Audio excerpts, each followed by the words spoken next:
was sitting here thinking, you're probably going to get really bored watching some stupid old Netflix videos or watching something lame on YouTube when you could be learning something. So, I've got Chad from Gods and Nemesis back here to help you guys learn how to do some animation. Now, here's what we've done once again to Chad. We've done Ubuntu now, where we've done Torque and Blender. Then we switched him, unbeknownst to him. He doesn't know. Every time he comes upstairs, it's a new thing. And we switched to Mint for a while to try it there. Had no issues. And now he's in Manjaro, however you pronounce it. Arch Linux based distribution here. And we've got Blender and we've got Torque set up. And this is really to show you guys you can do it in any distribution you want. And we've got the slime creature here. And finally, it's time to do some animation. We're going to do some simple animations to start out. And so, Chad, take it away. So I'm just going to do a very simplistic animation. The animations that you normally use for creatures are going to be a lot more complicated. They're going to use what's called an armature, which actually looks like a skeleton, and you attach it to the various vertices. You assign each bone to what vertices it would control. That can take a long time, right? It does take a long time. Luckily, this is a slime creature, and so even when we do the armature later on, we'll set that up, and it will take a lot longer than the type of animation I'm showing you here, but I think it will all make sense pretty soon. So let's go ahead and get started. I'm going to go on to the side. Now, why would someone want to use this animation? If it's not typically used for creatures, would you use it for tree swaying, or for what type of things would you use it for? Just very basic movements that, I have floating rocks in my game because, things tend to float in the world that I created. So it works great for that. There might be instances where you want a moving platform, but you have to also animate the collision mesh too. So you wouldn't just animate the creature, you would also animate the collision mesh, if you remember in last episode. And this would be something great as you're starting to build your game. You're wanting to see your creatures do something other than just stand there. You want to see how living the world is. Right. You could do to assign just as you're getting material placed into your world, right? Okay, so I'm going to start off with putting him into a position. I kind of want just an attack type of animation. This would be very easy to use, and you need what's called a timeline over here. So I press 3 to get onto the side profile of the creature, and I think he's going to be moving from where he's at to the right. So also, you have to make one of these screens a screen cast. So here we are. It was 3D mode. Oh, that's the wrong one. It was 3D mode like that, so I decided to go ahead and change this to what you're going to need for animations. So you switch it to timeline, and you want to go, this is all the way at 200. You want to go down to 0. So you can use the left keys to do that, or you can use your mouse. Now when you're at 0, you need to mark his current position. So here in the transforms, first you need to go into object mode. Right now he's in edit mode. And now you have location, rotation, and scale. Those are the things that we're going to animate. Mostly, actually it's just going to be the location, but I still mark each one of these. So mark with the I key. You hover over your mouse over the location, hit the I key. The rotation, do the same thing, and scale. Okay? And that marks it. Notice when I move the line, it puts a yellow line right there. Okay? You can use the left and right directionals. So I'm going to go to frame 20. Okay, right there. And now I'm going to grab them by hitting the G key. And I'm going to move them. Now I have control with the mouse because I hit the grab key. I'm going to probably put them about right there. Actually, I will use the jumpy slime. Yeah, so this is obviously not the animation I'm going to end up with, but I think it will be interesting enough. Now, since we moved them there, and we're at frame 20, let's go ahead and hover over the location, hit I, rotation, and scale. Now, I'm going to go into the dope sheet. So it has another viewpoint. This is easier for me to duplicate what I had. I want to put him in the original position after he's done attacking. So I hit Shift D, and that duplicates it. First of all, notice when I click the very top with the right mouse button, it selects the entire row of all the animation transforms. So by hitting the very top of one of these, I get the entire row. Hit Shift D, and you just move with your mouse over to where you want it. I think he's going to be slower coming down, maybe. I might be wrong about that, but I'm going to put him at frame 80. So notice when I use the directional keys, and he's back to his original position, and he kind of falls back. He's kind of jumping up, attacking, and falling back. Just a simple animation. Right? Now we're going to save. That's right. So now we're going to save it, and we're going to export this as Claude, like usual. We have to find the folder, which will be. I think it's here it is. It's under Torque 3D 3.9, binaries, art, shapes, monsters. Remember we made the monster folder, and this is our slime creature. We're going to overwrite them. And the thing about this animation is it's not controllable. So as soon as this creature is in the game world, it will automatically keep on playing repeatedly. So as you can see, this would be something that you would want as a repeating animation that never stops, like in my case, floating rocks.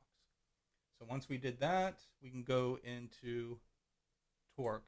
The other animations that I will show you in the next video, we'll first need to make an armature. Then we'll need to make a script file, TS constructor file, to organize all the animations. And each animation, each individual animation, a breathing animation, which is the pose mode, the walking animation, attacking animation, they're actually separate slime files, and each one holds the animation of that specific kind, and they're exported in the same folder. So we'll have the base creature, which is the slime creature, and I'm going to take off the animation. So that will be the base creature that the system needs to know about, and then it will be organized to realize all the separate animations through that script file and go, oh, okay, he has a running animation, he has a pose mode. By default, you have to have a pose mode. He has this, this, and that. Okay, I'll load them in. And then we have script that controls when that animation is played and when it's turned off, and also blending it into other animations. It gets kind of complicated, but it's also a lot of fun. So we'll go in and see our slime creature again. This time he should be moving. Oh. Yeah, look at that. But he'll repeat this over and over again. So kind of creepy. It is kind of creepy. Oh, no! This would be a great thing for a roller coaster. Right. So it doesn't look like much, but you get an understanding of how to do this is the most simplistic form of animation in Torque that you can do. So more of an environmental animation where you could have, like you said, if you're in a place where gravity's suddenly busted and you want everything to kind of float up. Right. You could do that type of animation in a space setting, or if gravity's not a factor on the planet that you're on and rocks and debris constantly going into the air or magic's happening, you would want something constantly doing the same thing over and again. That's what you would use. For a monster, not such a great animation to have going, but to actually do the full armature animation, what is that going to take? Is that done in Blender when they want to start building the arms and all of that type of stuff? All of it is still done in Blender, and you export it. So I'm going to show you this model. We have a shape viewer, and this is one of the models that Torque provides. So this will give you an idea. You see all those little nodes connected with lines? Yeah. That's the armature. So that's the skeleton we're going to build in Blender. Now, why does it have a line going from his neck off the screen? This is for a special point. So when you want to go into that's where the camera is actually connected when you're in player mode. No kidding. Okay. Very so cool. You're kind of above. How do you navigate? I'm used to Blender now. Now I have to. Okay, there we go. So you kind of be above like that. And there's also additionally an offset. So the camera will mount here, but there will be an offset of maybe 10 world units. So you're above as a third person perspective. Otherwise, it connects with the Alt-I, but you're in a little bit ahead of your character purposefully, so your character is not covering your camera. Nice. That's so cool to see that. I've never actually seen what one of these look like inside the game with the skeletal features and stuff.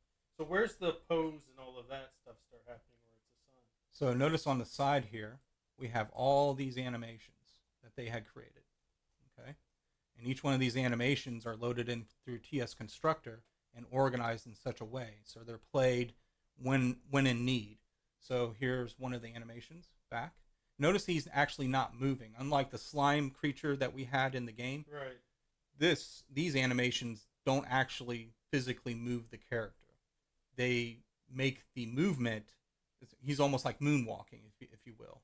You know how you're stationary, but it looks like you're walking. That's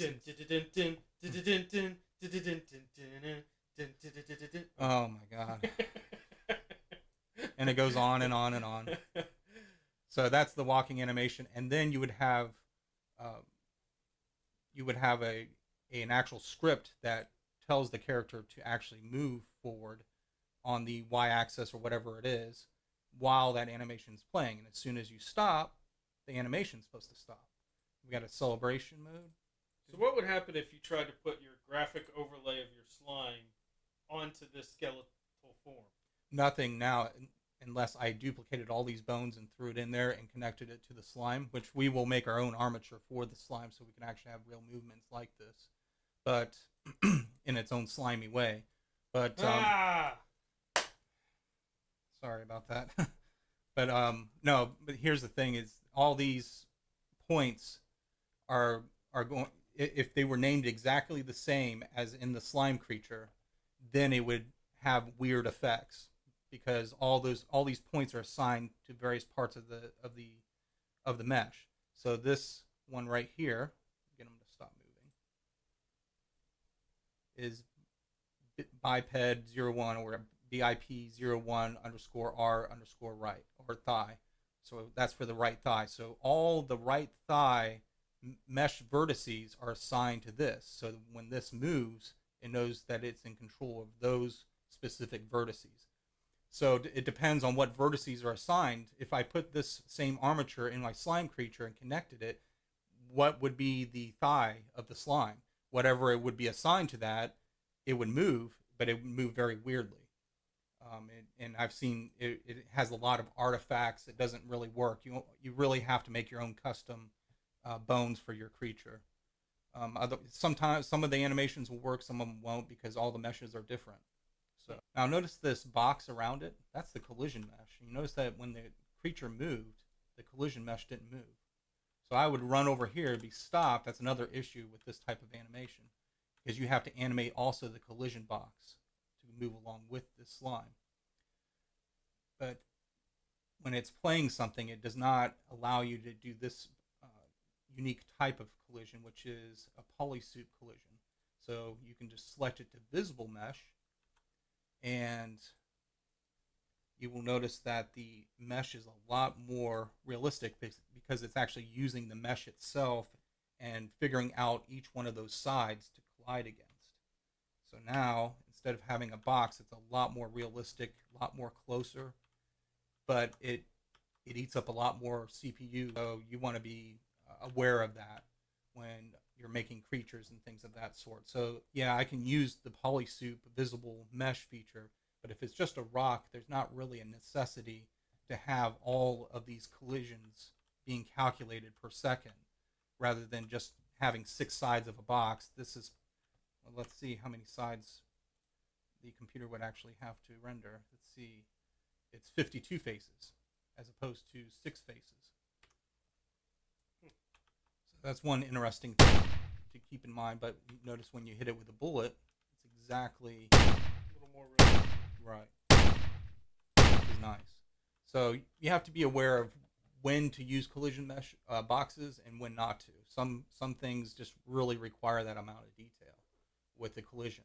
But when it comes to 3D models that are AI or players or monsters, the Torque actually generates its own collision mesh for that creature for you. And it is very simplistic, but it works very well for everything I've ever done. Thank you for showing us some more things that we can start doing here within Blender. We got a little swing action there.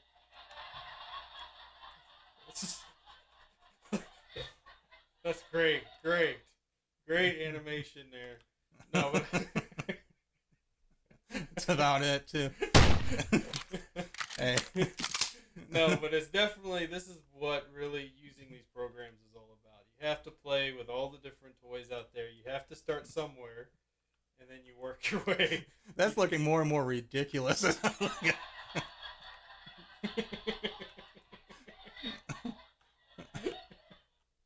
You have to start somewhere and play with this, and there is actually use for this within game design. And then I think actually looking at the armatures of the actual character was really neat, because that's where somebody could really start playing with animations and learning how everything works together and actually see it work together. Can you see the code behind what they did within the model that they gave you?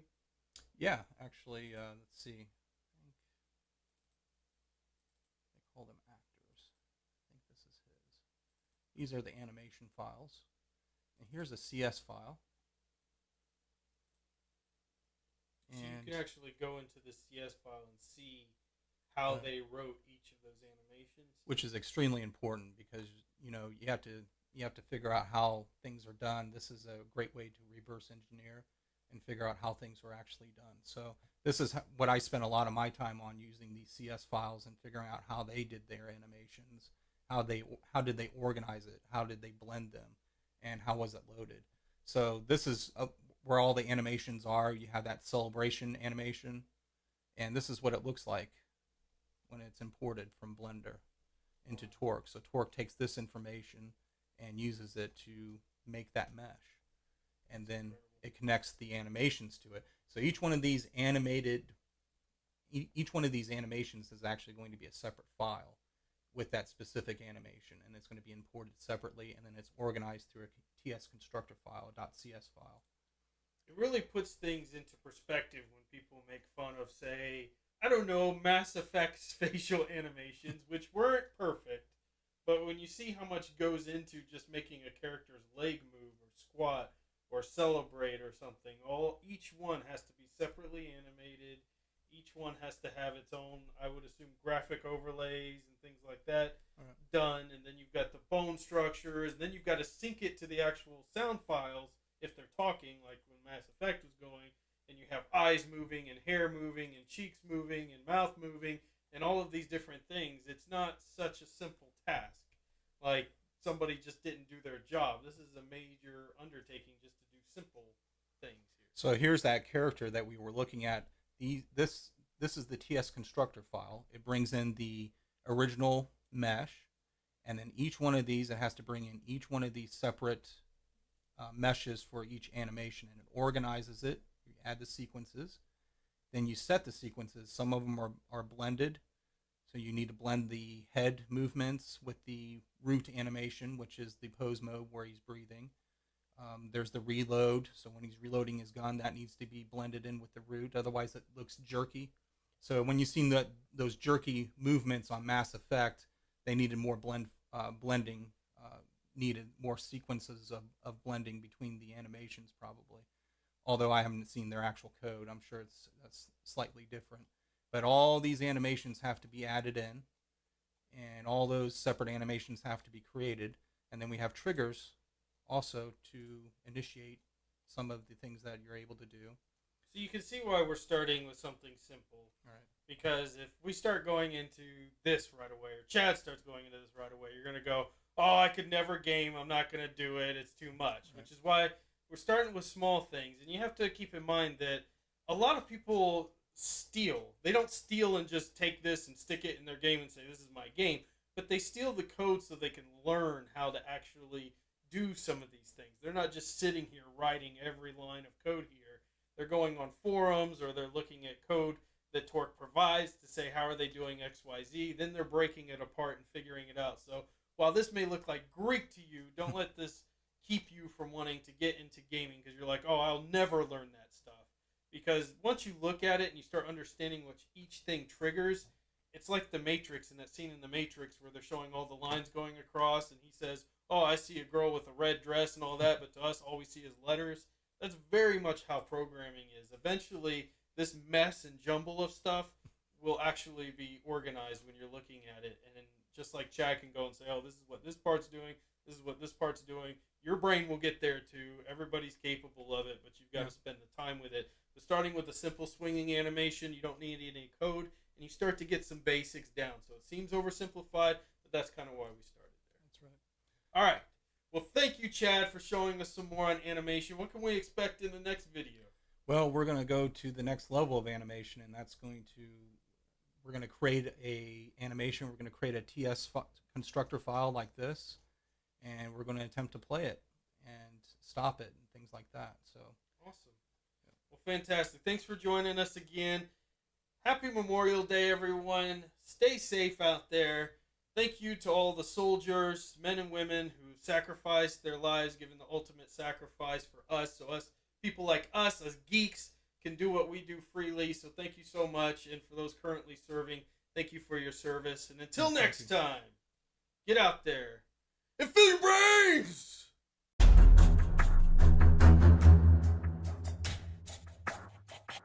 Don't get subscribed.